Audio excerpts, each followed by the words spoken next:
Hi, everybody, and welcome to Signature West Podcast. I'm your host, Sam West from Palm Springs, California. As you know, I'm a seasoned real estate agent since 1991, and I bring you the podcast to bring you inspiring stories. Today's no exception.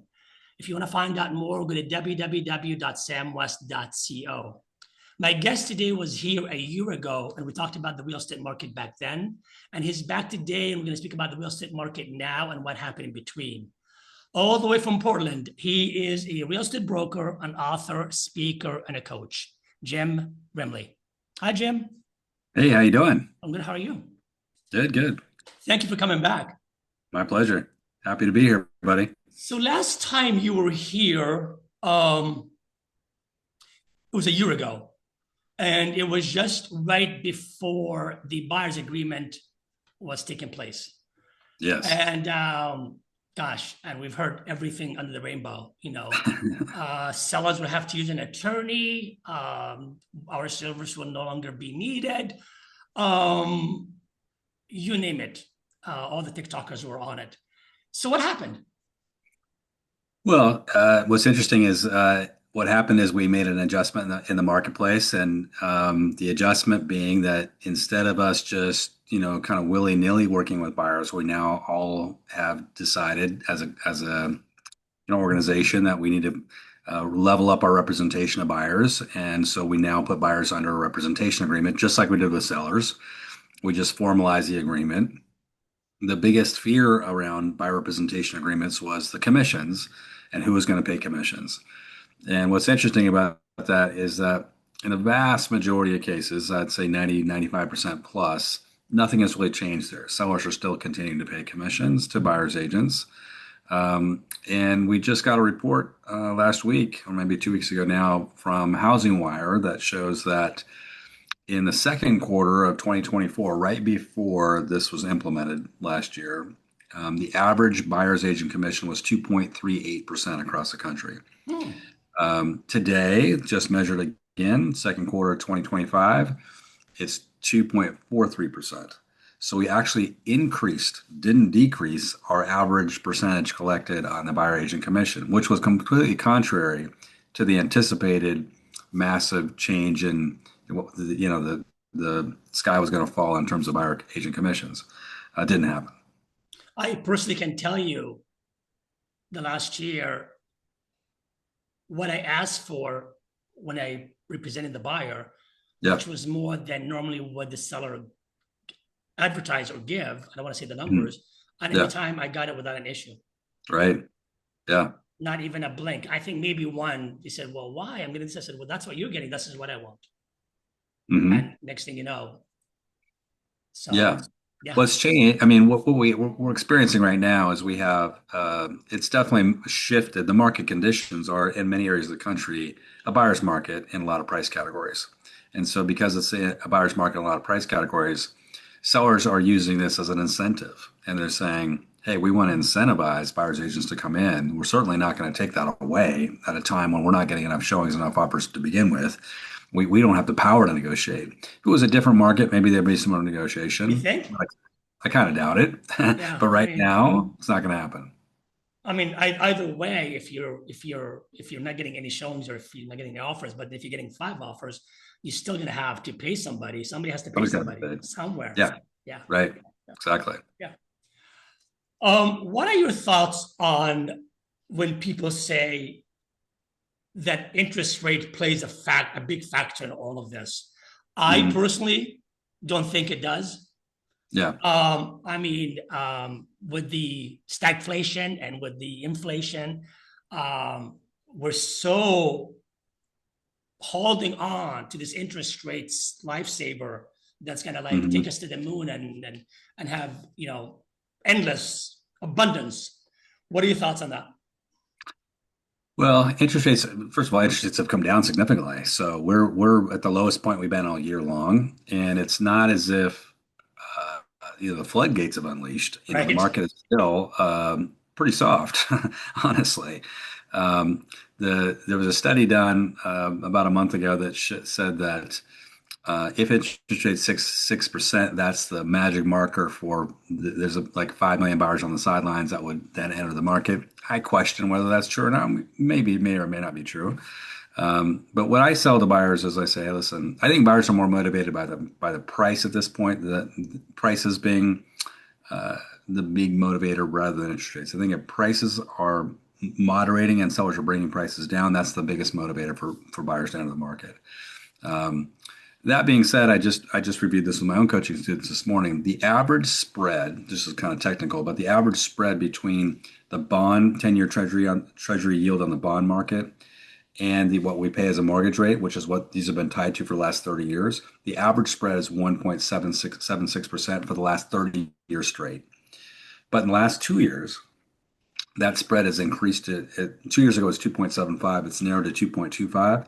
But if that without the Fed doing anything, if it gets back down to the historic norm of 1.76% spread, our current interest rate would be at 5.85%. So interest rates still have room to get lower, and I think they're going to trend lower over next year. Will that unleash the floodgates? I think that and a combination of pricing, sellers get more motivated on prices is what's going to ultimately turn buyers back. But then we talk about pricing, um, and then I talk about inflation and affordability. Hmm. So at what point do those three things meet and Right. have a harmonic dance? Yeah. Um, this is my personal belief. I could be way off. I could be wrong, but this is how I feel. The last year I've gotten signals that I'm on something here. If you Mhm. can't, do you pay your child, schooling, tuition, food, and all that went up, or do you go spend your money on a down payment at home, Right. which we all want? I mean, Hmm. renting. I'm not saying don't buy. That's not what I'm saying. Uh, we have to make a living, but there's just when we're barking all day long about the interest rates, when brokers, from brokers' point of view, saying, "Hey, Hmm. it's coming down, go get them," is that really a healthy mindset, or is that even a realistic attitude to have? If you just think, once the Fed meet in 6 months or 3 months, we're gonna just go. It just seems like so manic to me. Yeah. I was just having a conversation with this about what if a buyer says I want to wait? Like, okay, what the buyer says I want to wait. How do I handle that objection? What do I Okay, say there back? you go. So my question back, my question in response to the question will be, hey, I totally get it. No pressure. It's your decision when you want to move forward. But can I ask you what you're waiting for? What are you actually waiting for? 90% of the time they'll say for prices to come down, right? Or interest rates to come down, Or one of the interest two. rate, correct? Yes. Yeah. And my response to that would be, hey, totally understand where would they need to be for you to feel comfortable? And let's say they say it needs to be this price, whatever. I'm going to say, hey, I hear what you're saying, but let me kind of give you my thoughts on this. And my thought is that um, we don't buy the market; we buy a specific home, right? So if we're waiting for prices to come out down over the overall market, that's a long wait. What we're looking for is a property that's going to fit your budget and it's going to be affordable for you. So if we can find that, and sometimes that's harder than others, would you be open to taking a look? Because I think I can find that for you, something that fits your budget, regardless of the current interest rate, which may fluctuate 0.5%, the next year or two.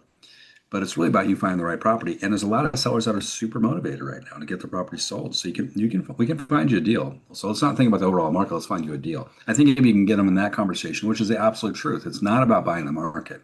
It's about finding a house that meets your budget. That's it. And for the ones that say, "Hey, Jim, I appreciate this. It makes so much sense. I get it. But listen, last Hmm. year I was making X, Y, and Z, and my expenses were this. And now this year or 2 years ago, whatever, now Yeah. expenses are, the kids' school tuition went up. This went up. This went up.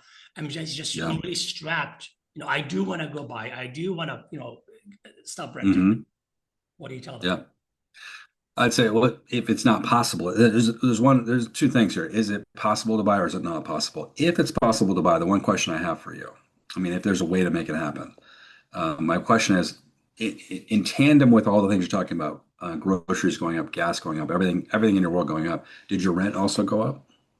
And Yeah, a little my bit, a guess little is bit. Yeah, a a little little bit, yeah. bit. Yeah, And do you think it'll go up again next year and the year after probably, that? probably. Yeah. So if we look back since the COVID started, since Yeah. the beginning of COVID, the average rent in America has gone up 40%. That's the average. Some higher, some lower, but the average is 40% increase in overall rent. So if rent continues to trend to go higher and higher and higher, the benefit of buying And really, the best hedge against inflation is buying a home and locking in a payment that stays stable for the next 30 years. That won't go up. In fact, you have a shot at getting it down because if interest rates go down, you can refinance and get a lower rate. And that lower rate would translate into lower payment. So the ultimate, the best strategy you can have for beating inflation is buying as soon as you can. Maybe it's not today, maybe you just can't afford it, but as soon as you possibly can, this is the best strategy you can have. That's why Harvard University tells us that 45% of American wealth is stored in housing because people buy a house, that's how they build wealth. When you look at the data, and again, you and I are in different marketplace, but you're kind of like a small marketplace like mine as well. It's not like LA or New York or San Francisco. Yeah. When you look at I'm sure yours very similar, where there's certain things, let's say entry level. This is where I'm seeing Hmm. it the most, entry level, whether it's a condominium or a home. Let's say it's a condominium, it's a little bit lower. The stagnation Yeah. is unbelievable. Right. But when you look at places like LA, for example, where the $10 million range, the $15 million range is in multiple offers, Hmm. Yeah. literally. So go explain that. We're talking about affordability. A $300,000 condo or a $400,000 condo, they're a dime a dozen and the phone does not ring. I mean, I had Yeah. situations where, 6 months and I had one showing. Hmm. And then you hear about the $12 million, oh, they had a multiple offer, it went over asking. The difference is it's two. We're living in two different worlds, right? Right. So those people are in a totally different atmosphere than we're living in. And And the that's what I'm normal about to people get living to. in Right. two different Right. two different markets, right? Right. It's like two different worlds, really. Right. And I just saw a study this morning. I just talked about it with my own coaching people that right now there are 72% more condos available than there are buyers, How and many? that's 72% more condos on the market than there are buyers. So when you start talking about one showing over 6 months, totally common across the country right now. But that's actually an improvement. In April, it was 81%. So now it's kind of So what do you contribute 60%. that to? Summer, I think the summer season soaked up some of that inventory. Some people bought some condos, and I think the building is starting to come down. I think less people are building them now because they're saying, hey, this doesn't economically make sense. So supply is coming down. Some did get sold over summer. You'll probably still continue to see it narrow, but it's that's a factor. My son owns a condo, so I was looking at it this morning. What happened 2 weeks ago, 3 weeks ago? I don't know, maybe 2 weeks ago. And you did a little clip about it. I forget where you did it at. Compass. Yeah, For the ones that don't know, Compass just bought Anywhere for a gazillion billion dollars. I want to know your thoughts on that. And I want to ask, is bigger better? Some realtors feel, they feel safer that way. I'm not one of them. hmm Um, yeah, is it a danger place that we're getting at, what going to in the industry where you've got this thing owning everything right. and basically given that world the same narrative, and then you got you and I over here doing their own thing, which I think is fantastic, Yeah. personally. But is it a healthy place to be at? Well, it's debatable, but the Compass Anywhere is an interesting acquisition because Compass having 40,000 agents, Anywhere having 300,000 agents, it's like the small fish eat the big fish, which you'd think it would have gone the other way, not that way. Right. But collectively, the anticipation is they'll have 30 to 40% market share, nationally. Mhm. And the fear is that it's a lot of power tied up in one company. And a classic example of this is the whole issue about pre-marketing of listings before they go to the MLS, right? So Right. Compass is famous for that, and Right. they're actually at war and have a lawsuit against Zillow around this whole issue of them doing basically private listings in company before they put them into the MLS, which Zillow said, hey, if you do that, we're not going to allow you to put your listings in MLS because we think we need to have an even playing field with all realtors across the country. So let's slow down for the ones that are Yeah, listening yeah, and they're not aware of that. They might be like sure. it's Chinese. Yeah, So let's walk them through what's happening with Zillow and what's happening with Compass as far as regarding the coming lawsuits yeah. on that topic. Yeah, so that's been kind of a staple of Compass's marketing is that they'll go to a seller and say, "Hey, would you like to allow us to do pre-marketing on your listing in company? We kind of treat it like a focus group, see what our buyers internally think, and it's a way for them to pre-market the listings. And then, of course, it gives their agents a shot at getting these listings Right. sold, doing a lot more endless transactions. I mean, there's a lot of benefits for the company. Zillow said, no, we don't agree to that. As soon as that listing is signed by the seller, we want that going into the Zillow platform. And if you don't agree to that, we're not going to allow you to put your listings in the Zillow platform. A lot of MLSs across the country have similar rulings around this. You have to have a real big signature, and some MLSs don't allow it either. But that's a whole other conversation. Um, so the lawsuit there is Compass is saying we're going to sue you because we're going to have our own business practices. You can't Zillow, you can't come in and tell us as realtors what to do, basically. So you can fall on both sides of this. Where you're at with this. The fear point now, though, is that Compass now acquires anywhere. And for the listener, anywhere brand owns Coldwell Banker, Century 21, Sotheby's, ERA, a lot, Corcoran, I always mispronounce it, a lot of other brands. And I'm not even telling you all that's, but big, There's a big lot market share. more, So a lot imagine, more. yeah, yeah. So let's imagine that they say, okay, we're going to implement that same approach. We're going to do, these in-company listings before they go to MLS or go to Zillow. Now, if that collectively there's 30 to 40%, they're dominating the market share, and that suddenly now 30 to 40% of listings are being marketed internally before they hit MLS. Now you're starting to see, hey, this is that a red flag for the industry? Is that something we should be allowing? Where is it with all that? So that's bigger than my paycheck, but that is the fear point. That's what a lot of people are afraid of right now. So the question I have, and that's how I was raised, when you're doing an off-market sale that's not hasn't been listed on the market, there used to be the way I was raised is where you might be liable for leaving money on the table with the seller. You did not market it enough. You did not get enough buyers out there. You took the first Yeah, offer, told the seller, hey, the seller said yes, and then the seller comes and says, wait a minute, I could have gotten more from John Doe. right. I'm sure they have language when they're signing that off that, hey, you're recognizing you're not getting the full exposure. And I'm sure they've got a bunch of, So that still needs to be that. So my you'd question have is, to disclose that right, to the seller because otherwise you'd have your own lawsuits happening. right, right, So, right, hey, wait a second, you're exactly your point. We didn't get full marketing, we didn't right. get full exposure. So, those are all the challenge points around this Anywhere Compass deal. And then it's just overall market dominance. For me, I started my career at Century 21, and even at that point, in the late 80s, early 90s, Century 21 was the behemoth. 8,000 offices across the world, and of course, we'd sell that. I worked there for 5 years as a centurion before I opened my own company. But I will tell you this, and this is what I would tell people that would then come to work for me as opposed to being there or anywhere else, is listen, it's real estate's like politics, it's local. So just because they might have 30% market share across the country, what's happening in our local market? What's our market share here? What's the market share in the neighborhood you have your home? What's their market share with buyers? It's all about what's happening here on the ground. What's happening on the ground, and you can win that war. And that's true. The hyper local war is where it's made with realtors. I can win a hyper local war every time by having personal communication and connection with my community. Funny that you bring that up because that's my next point and my last point about what's happening here. So we often, and I'm sure you do, we all do, everybody out there that's in the industry, when somebody asks me or asking you two questions, how's the market? Yeah. The way I'm going to get you your answer, my Sure. answer is which market? Yeah. Because you're all thinking, when you hear the Association of Realtors or everybody made a statement online, they all think it's that we're all in the same boat, which we're not. Yeah. So my Yeah. my answer back is which market are you referring to?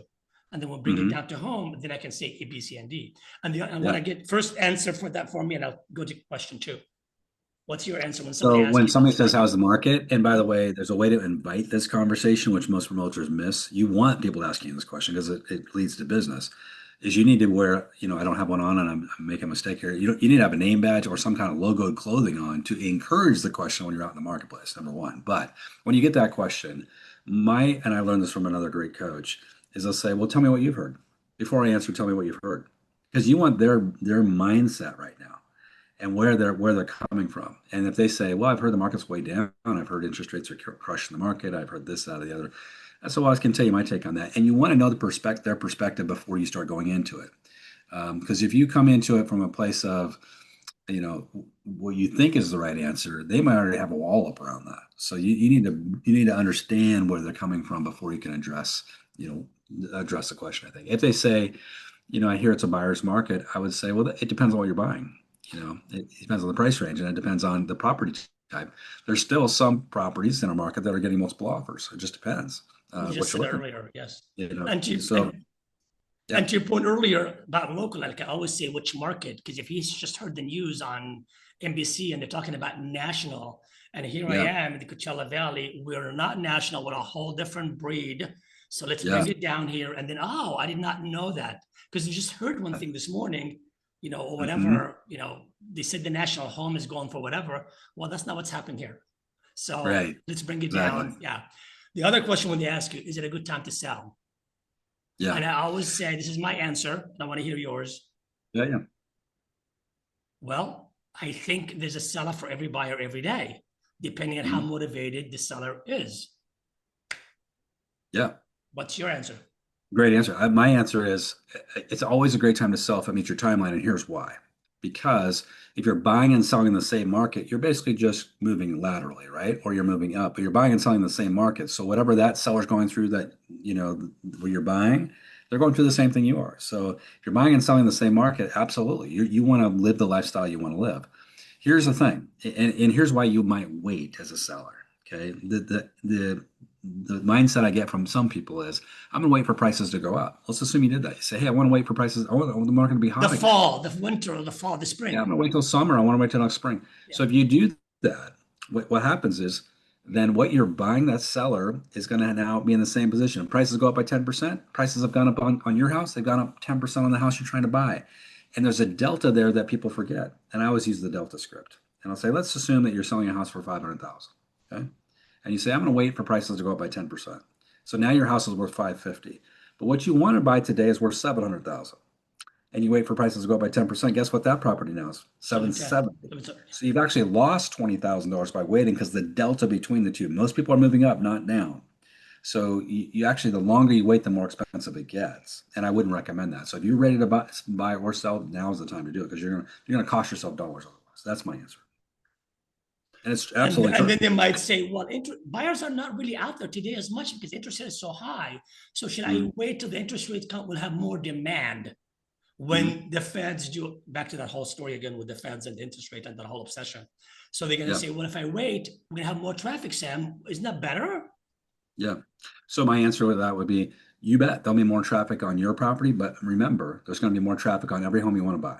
Right. So now you're going to be competing with maybe if you're competing with one buyer today, you're going to be competing with 10 tomorrow because there's going to be a lot more buyers in the market, more multiple offers, might be pouring more, you might have a lot more competition. Could be multiple offer situations. Right. How's your So market in Oregon? market norm is stable. It's Stable? about like it's not super exciting. It's about kind of bumping along. It's not in a free fall. It's just kind of stable. I hate to ask you this, but I wasn't going to, but I don't know why you just hit me. You just hit me because we're about to end this. Because I hate predictions. None of us have psychics. And I hate Yeah. people that saying, oh, it's gonna happen in 6 months, and we're gonna based on what? So without making any predictions, I guess, and without having any, crystal ball, um, you've been around for a while. I've been around for 30, I don't know, 32 years or so. Um,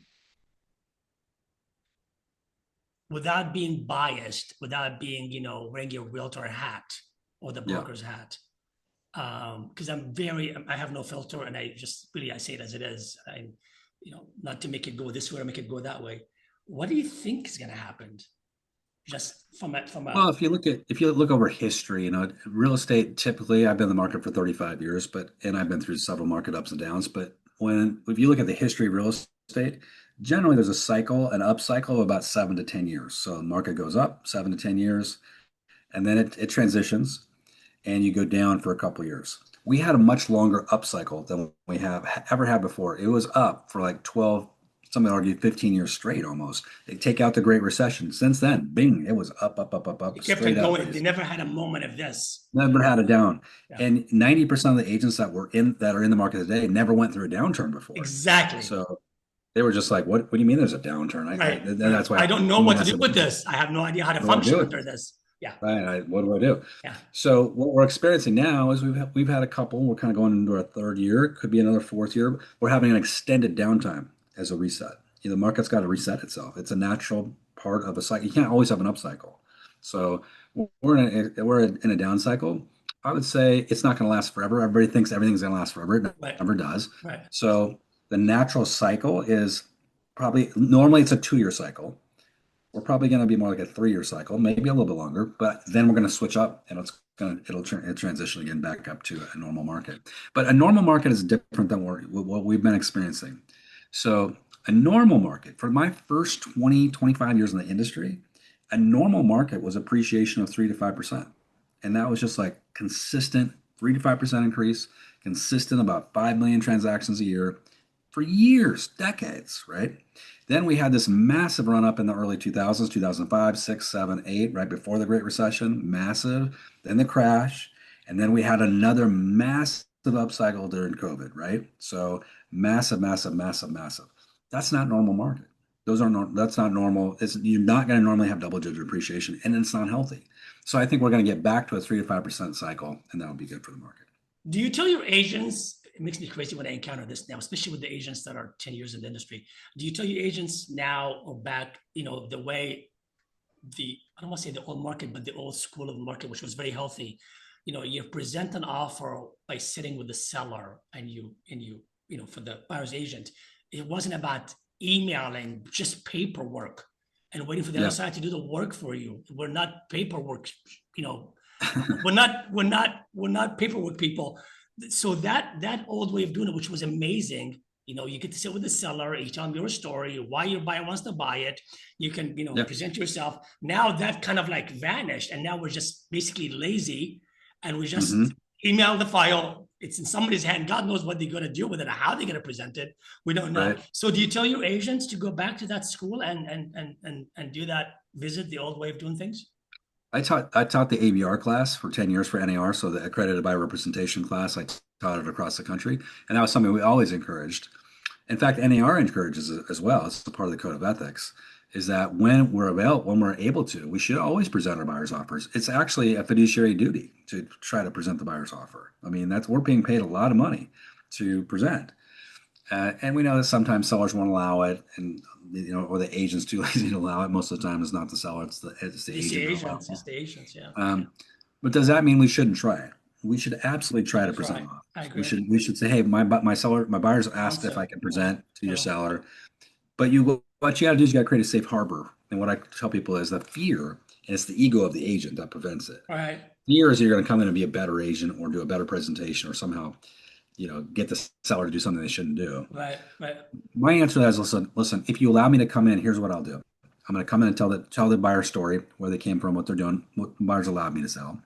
I'll tell you all about their financing, what the reason why they chose your house as opposed to all the others. Tell you why they wrote the offer the way they did, but I'm not going to go negotiate with your seller. I'm not going to ask any questions of your seller. I'm just there to present, and then I'm going to excuse myself and let you guys do your homework, and I'll leave. I just want to tell the story. That's it. Yeah. And, Yeah. and then they'll feel better about it. Yeah. And then you can do the reverse and say, now, if you guys do anything other than accept, and you want to tell your seller story to my buyer, I'll let you come and present to them. But So you also, what I reverse say it. for everybody listening out there, for the people that are in the industry for 10 years or so, this is how it was been done for decades, and it's very Mhm. healthy. Just because you haven't done it, it doesn't mean it's not Normal. normal. It's not the Yeah. word. Yeah. So just because you haven't done it and you've been in an industry that you haven't experienced that, please, it's I think it's a lot more healthier. It takes the Yeah. weight off the listing agent anyway. So Right. yeah, yeah, yeah. Jim, thank you for coming back. This was A fun. pleasure. And Absolutely. everybody out there, if you're listening, hopefully you found this insightful. So please come back and subscribe. It helps me to bring people like Jim back and give you insightful information. I will see you in 2 weeks, everybody. Thank you, Jim. Thank you. Good day.